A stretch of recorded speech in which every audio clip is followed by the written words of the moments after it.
अस्सलाम वालेकुम स्टूडेंट आज हम फिजिक्स का टॉपिक इलेक्ट्रोस्टैटिक जो कि चैप्टर 12 का जो पहला चैप्टर है उसका टॉपिक स्टार्ट करने जा रहे हैं जी। टॉपिक है इलेक्ट्रोस्टैटिक। व्हाट इज इलेक्ट्रोस्टैटिक और इसका मेन ऑब्जेक्टिव क्या होगा, फिर हम देखेंगे कि इसका जनरल ऑब्जेक्टिव क्या होगा, इसको हम यूज़ कहाँ करेंगे। इस पूरे चैप्टर में जिसका चैप्टर का नाम ही इलेक्ट्रोस्टैटिक है, इसमें कंप्लीट हम इलेक्ट्रोस्टैटिक को स्टडी करेंगे, उस पर किस किस साइंसदान ने काम किया, फिर उसकी एप्लीकेशन क्या है, फिर हम देखेंगे कि उसमें जो है ना उनके यूजेस किधर है। ओके, अब हम देखते हैं इसकी डेफिनेशन क्या है इलेक्ट्रोस्टैटिक की। जैसा कि इलेक्ट्रो मीन्स होता है चार्ज, इलेक्ट्रिक चार्ज और static mean at rest. Static mean rest होता है, जिस तरह इलेक्ट्रोडायनामिक होता है कि चार्ज इन मोशन, इलेक्ट्रोस्टैटिक होता है चार्ज एट रेस्ट। तो हम इसकी डेफिनेशन बना सकते हैं जैसे कि इसके नाम से ही बन रही है electrostatic. The study of electric charge at rest under the action of electric force is called electrostatic. इसका मतलब ये हुआ कि electrostatic the study of charge at rest है। अगर मैं बात करता हूं इलेक्ट्रोडायनामिक की तो उसका मतलब होता है the study of charge in motion. तो इस चैप्टर में जो चैप्टर 12 है इसमें हम देखेंगे इलेक्ट्रोस्टैटिक को। इसकी डेफिनेशन में आपने देखा the study of electric charge at rest under the action of electric force. ये दो चीजें, electric charge and electric force. पहले हम बात करते हैं कि इलेक्ट्रिक चार्ज क्या होते हैं और उसकी प्रॉपर्टी क्या होगी, फिर हम बात करेंगे इलेक्ट्रिक फोर्स पे कि वो क्या चीज है। अब देखते हैं जी इलेक्ट्रिक चार्ज, जिसकी डेफिनेशन आपके पास मौजूद है। कहते हैं it is the intrinsic property of fundamental particle. Intrinsic property का मतलब क्या है कि ये इलेक्ट्रिक चार्ज ये पॉजिटिव हो सकते हैं या नेगेटिव हो सकते हैं या न्यूट्रल भी हो सकते हैं। और फंडामेंटल पार्टिकल कौन से हैं? फंडामेंटल पार्टिकल आपके पास पता है आपको कि जो एक एटम है, एटम के जो अंदर वाली साइड पे न्यूक्लियस होता है जिसके ऊपर जिसमें प्रोटॉन होते हैं, उस पे पॉजिटिव चार्ज होता है। तो प्रोटॉन इज द फंडामेंटल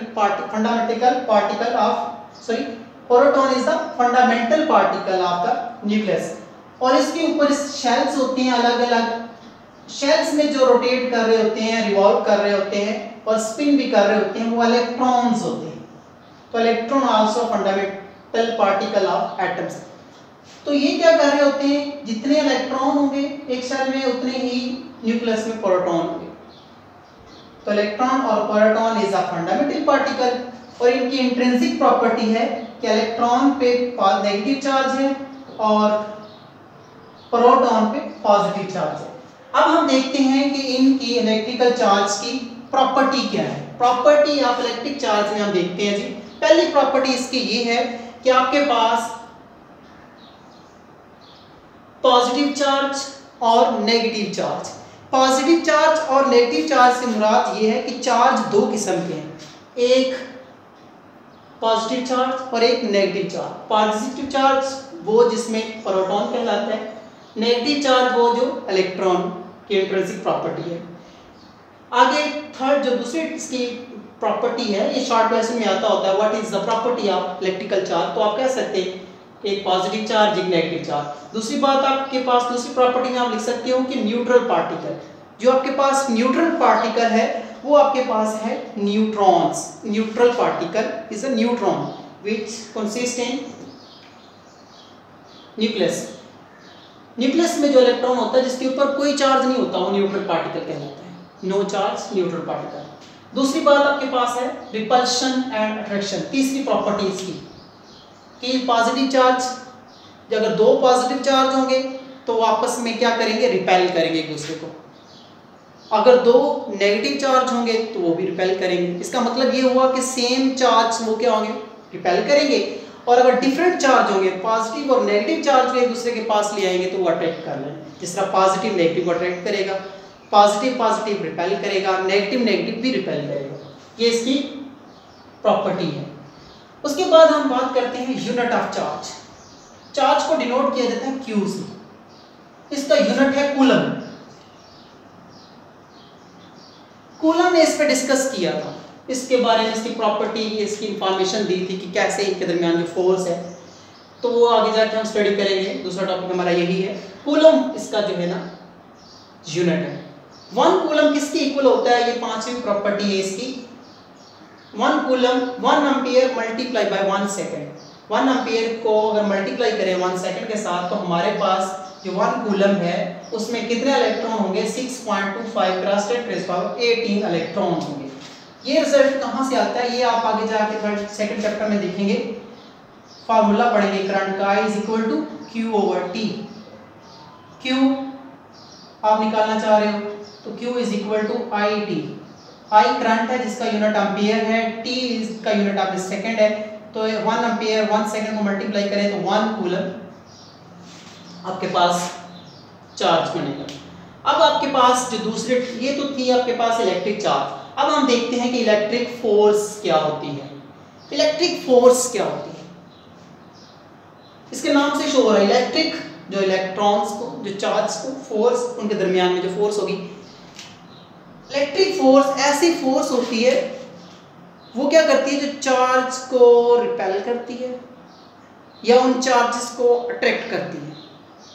ये जो एटम है, एटम के अंदर पॉजिटिव भी हैं और इसके अंदर इलेक्ट्रॉन नेगेटिव भी हैं।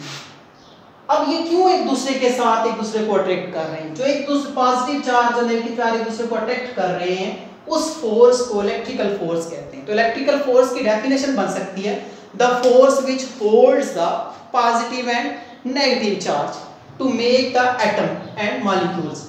जैसे कि हमारी बॉडी भी इन्हीं इलेक्ट्रिकल फोर्स की वजह से ही बनी है, क्योंकि हमारे जिस्म में जो पार्टिकल है, मैटर भी है, लिविंग थिंग्स भी है, मैटर भी है, उनका जो उसकी कंपोजिशन है पॉजिटिव और नेगेटिव उनकी वजह से ही है। पॉजिटिव और नेगेटिव दूसरे को अट्रैक्ट कर रहे हैं, रिपल्शन और अट्रैक्शन की वजह से हमारी पूरी बॉडी बनी हुई है। ओके, अब हम जरा जनरल सी बात करते हैं। ये तो थी सब्जेक्टिव, मेन ऑब्जेक्टिव जो आपने देख लिया। अब देखते हैं कि हमारे पास इलेक्ट्रोस्टैटिक चार्ज कहाँ पे मौजूद है। क्या हमने इनको देखा है? जी बिल्कुल देखा है आप लोगों ने। लाइटनिंग, इनकी एग्जांपल दे रहा हूँ, जनरल सब्जेक्ट बता रहा हूँ ताकि हमारे इसका कंसेप्ट क्लियर हो जाए। इलेक्ट्रोस्टैटिक चार्ज, जो चार्ज रेस्ट की हालत में कहाँ कहाँ पे पाए जाते हैं, आपने देखा होगा कि लाइटनिंग जब होती है तो स्पेस में बादल एयर के साथ जब रब करते हैं तो चार्ज प्रोड्यूस होते हैं। इन चार्ज की प्रोडक्शन आपने 10th क्लास में देखी थी कि चार्ज को कैसे प्रोड्यूस किया जाता है। उसमें आपने देखा था कि अगर आप एक रेशम का कपड़ा लिया था, उसको आपने अगर कहते हैं ग्लास रॉड के साथ रब करे तो पॉजिटिव चार्ज प्रोड्यूस होता था, अगर प्लास्टिक रॉड के साथ रब करे तो नेगेटिव चार्ज प्रोड्यूस होता था। तो इसका मतलब प्रोडक्शन ऑफ इलेक्ट्रॉन कैसे होती है, bye rubbing the two bodies. अगर दो बॉडी को रब करेंगे तो चार्ज प्रोड्यूस होंगे, वो चार्ज रेस्ट की हालत में होंगे। कहाँ कहाँ पे, एक तो ये जो लाइटनिंग, इसकी मेन एग्जांपल लाइटनिंग है।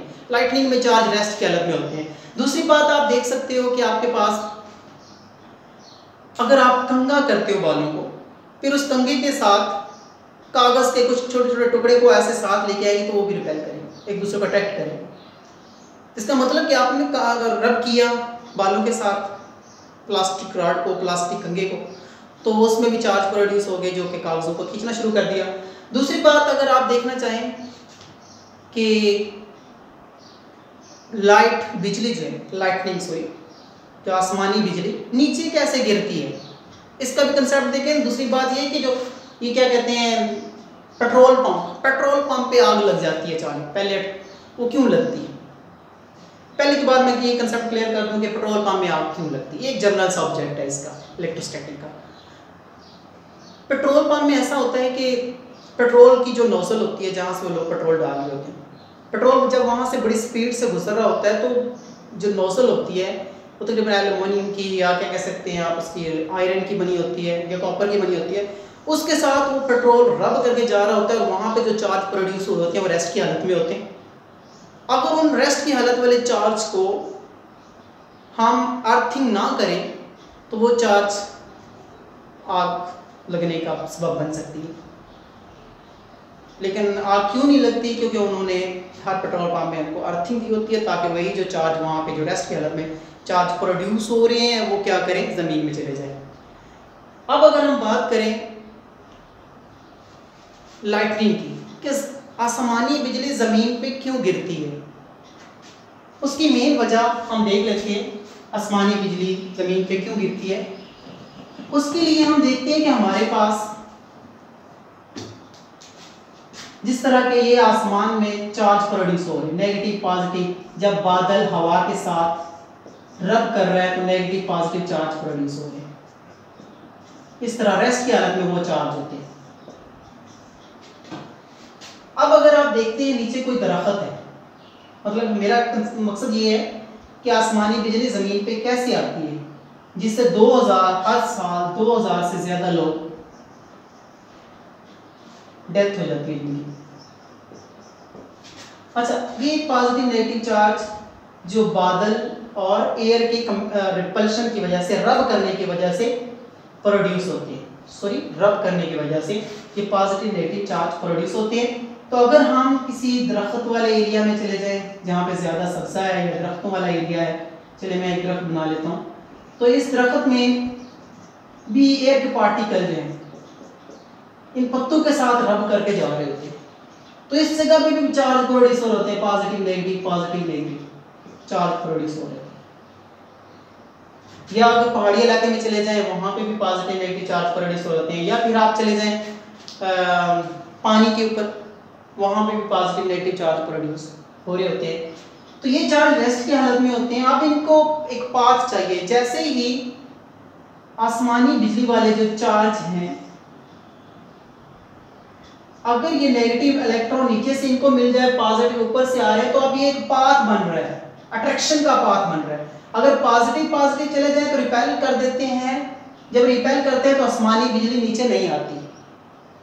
अगर जैसे ही ऊपर पॉजिटिव चार्ज होंगे नीचे नेगेटिव चार्ज होंगे, मसलन अगर ऊपर पॉजिटिव चार्ज होंगे नीचे नेगेटिव चार्ज होंगे, तो इसका मतलब इनको एक पाथ मिल गया है, जमीन पे आने के लिए इनको एक पाथ मिल गया है, तो जमीन पे आके वो तबाही मचा सकते हैं। वो बिजली जमीन पे गिरती है और बहुत ज्यादा नुकसान करती है।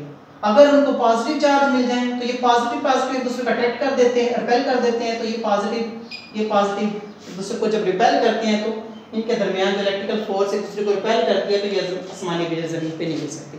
और ऐसा होता है कि आप अगर किसी कमरे में चले जाएं या फिर आप कहते हैं कि खुले मैदानी एरिया में चले जाएं, तो वहाँ पर तकरीबन जो है ना इसका कम नुकसान होता है और कम जो है ना ये चार्ज नीचे ज़मीन पे बिजली आती है। तो ये स्टूडेंट था आपके पास इलेक्ट्रोस्टैटिक चार्ज, जिसको आपने स्टडी किया।